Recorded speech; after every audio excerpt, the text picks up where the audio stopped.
Je m'appelle Guillaume Jondeau, je suis cardiologue à l'hôpital Bichat à Paris. Je suis responsable du centre de référence pour le syndrome de Marfan et apparentés, qui se tient à Bichat également, de la filière des maladies rares qui est organisée en France, et de la filière européenne qui s'appelle VASCERN, European Rare Disease Network, sur les pathologies vasculaires rares. Et donc en quoi consiste le programme Sans un génome ? Le programme Sans un génome a pour but de expliquer une partie de la variabilité, de la sévérité d'une pathologie particulière, le syndrome de Marfan, qu'on ne sait pas expliquer aujourd'hui. L'intérêt de montrer cette variabilité, c'est que ça peut permettre d'aider à prédire la gravité, donc c'est un intérêt pronostique. Ça peut permettre de savoir si on risque d'avoir une forme sévère ou pas sévère avec le temps. Et ça peut permettre de comprendre quels sont les facteurs qui sont responsables d'une forme sévère ou pas sévère, et éventuellement modifier ces facteurs pour pouvoir rendre toutes les formes qui sont présentes moins sévères, éventuellement guérir.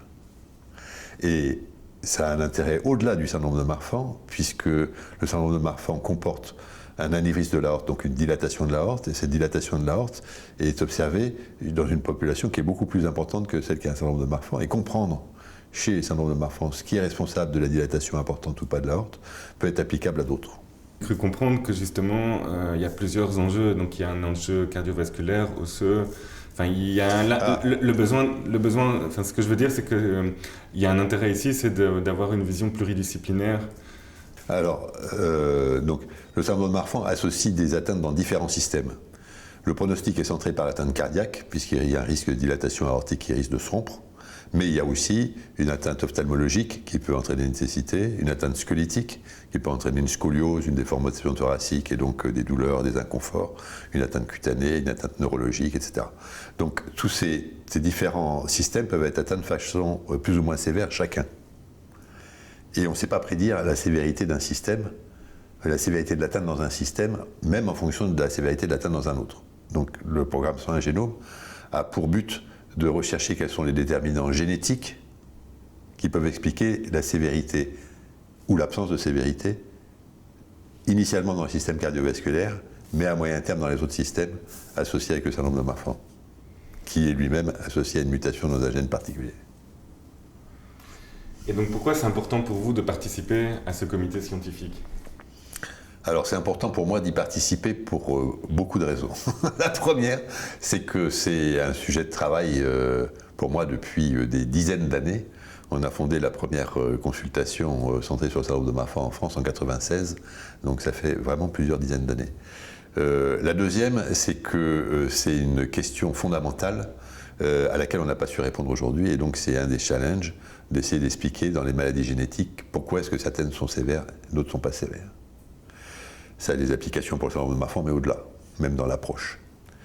La troisième, c'est que c'est une démarche, c'est le fruit d'une démarche d'une personne particulière qui est le papa d'un enfant avec un syndrome de Marfan et qui a transformé ce drame en une force créatrice tout à fait remarquable et qu'il a de ce fait-là un poids pour entraîner tout le monde derrière lui qui est unique.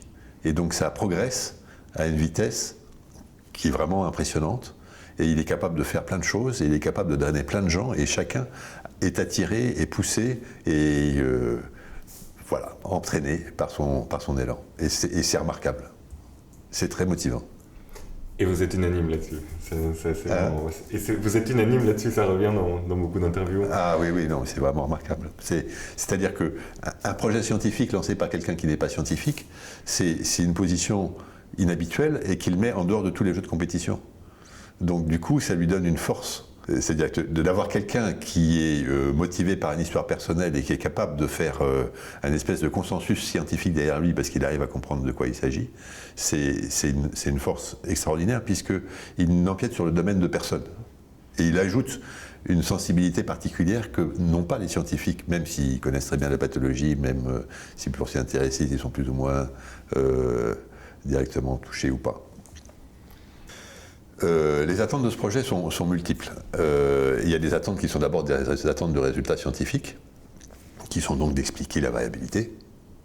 Donc, à partir de là, de pouvoir traiter des gens ou leur donner des renseignements plus précis, et traiter non seulement les marfangs, mais des gens qui ont d'autres pathologies qui s'y rapprochent. Les attentes sont aussi de participer à quelque chose qui est international, puisque dans ce comité, il y a non seulement la Belgique, mais aussi des Français, par exemple.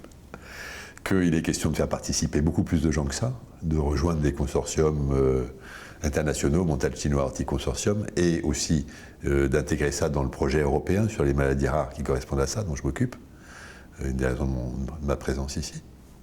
Donc il y a beaucoup de facteurs qui se conjuguent pour dire que c'est très intéressant de participer à cette aventure. Et en guise de conclusion, quels sont les éléments, les facteurs importants pour les patients de la maladie de Marfan, mais aussi pour d'autres maladies rares? Dérivés de ce programme. Quels sont les facteurs importants pour dériver de ce programme? Les conséquences qu'on peut attendre pour les patients de ce projet sont multiples. Le premier, c'est que c'est toujours rassurant de voir qu'il y a des gens qui travaillent ensemble sur une pathologie rare, même si ce n'est pas la sienne.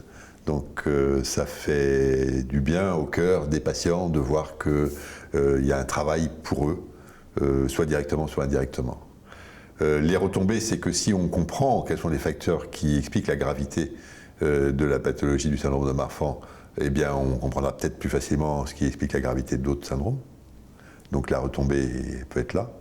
Et si on comprend ce qui est grave et ce qui fait que les choses ne sont pas graves et qu'on peut utiliser ces informations pour rendre moins graves les pathologies, on peut imaginer que les patients en tireront des bénéfices directs, pas aujourd'hui, peut-être pas demain, mais peut-être après-demain, en termes de sévérité de leur atteinte personnelle, que ce soit pour le Marfan ou encore pour d'autres pathologies, puisque les résultats peuvent peut-être être étendus à d'autres pathologies génétiques ou pathologies rares.